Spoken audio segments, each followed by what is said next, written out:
When you raise a child with love, you never imagine that one day, that same child might let someone else treat you like a stranger in your own home. I still remember that night, the night my heart shattered into 1,000 quiet pieces. It was raining hard outside, the kind of night where thunder sounds like anger from heaven itself. I had just arrived at my son Daniel's house, after a long bus ride. My knees ached from the trip, and my hands trembled from holding onto my small bag, which carried everything I owned.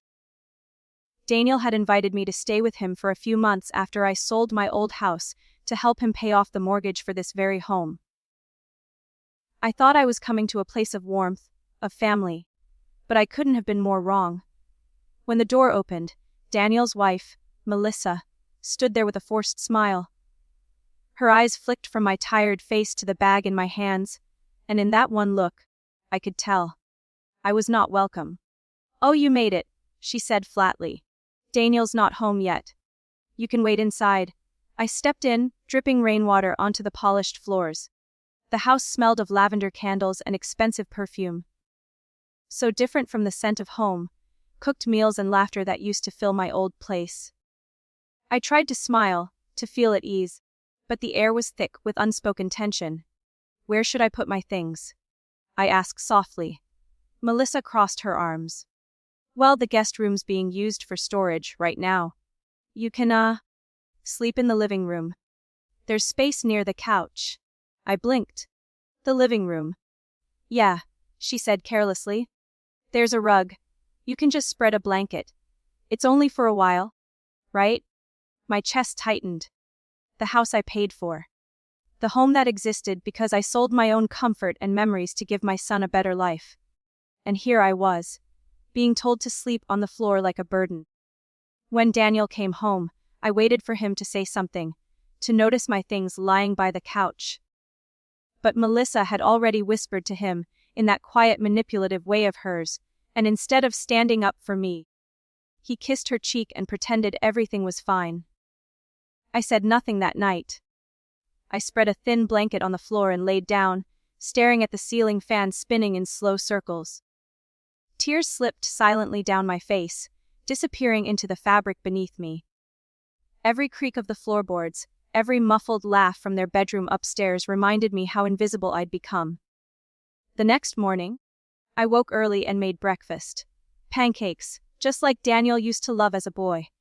When he came down, he smiled faintly, but Melissa wrinkled her nose. "Oh, that's too greasy for breakfast," she said, waving her hand dismissively. "Daniel's on a new diet."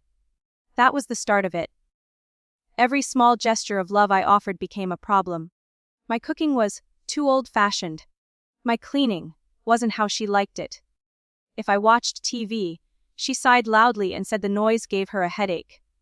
Every day, she chipped away at my spirit, and Daniel, my own son, stood quietly beside her, saying nothing. Weeks passed, and I began to feel like a ghost haunting a home that used to mean something. I didn't tell anyone, not my friends or even my sister. Pride held my tongue. But every night, as I lay on that floor, I whispered to myself, "You raised him better than this." Then one evening, things changed. Melissa's parents came to visit. She fussed over them, giving them the guest room, cooking their favorite meals, and treating them like royalty. That night, I overheard her tell Daniel, "My parents are staying for a few days. Your mother can manage on the couch. She's used to it." Those words pierced deeper than any knife could. I packed my small bag quietly and decided I would leave before sunrise. But before I could step out the door, Daniel walked into the living room. He saw my bag and frowned. "Mom, where are you going?" I looked at him, really looked at him. This man I had raised, this boy whose scraped knees I had bandaged, whose dreams I had supported, whose house I had helped pay for. And I said quietly, "I'm going home." He looked confused. "But you are home." I smiled sadly. "No, Daniel. A home is where you're wanted." And with that, I walked out. For the first time in months, I breathed freely. I found a small apartment near the town's edge and started working part-time at a local bakery. The owner, Mrs. Green, was kind and warm. She gave me a place not just to work, but to heal. Months turned into a year. I never heard from Daniel or Melissa. I missed him every day, but I found strength in myself again. I met people who valued me, who saw the kindness I had to give, and slowly, the ache inside began to fade. Then one day, there was a knock at the bakery door just before closing.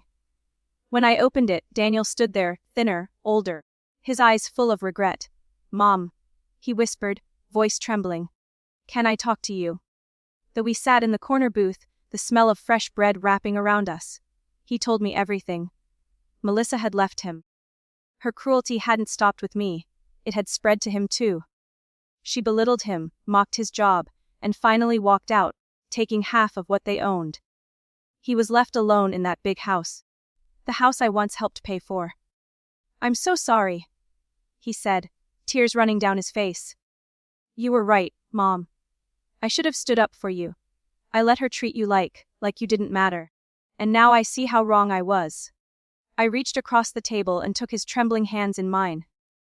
"Daniel," I said softly, "we all make mistakes. What matters is whether we learn from them." He nodded, unable to speak. That night, for the first time in years, we truly talked, mother and son, heart to heart. He sold the house soon after and helped me buy a cozy little home. Not out of guilt, but out of love. We cooked together again, laughed again. It took time, but we healed. Sometimes life has a way of circling back, of teaching painful lessons before offering peace. I never wanted revenge, never wanted him to suffer. I only wanted him to remember where love truly lives, and he did. Melissa once said, "Let her sleep on the floor," but life made her kneel before her own choices. As for me, I finally found peace. Not in the house I paid for, but in the home built from forgiveness.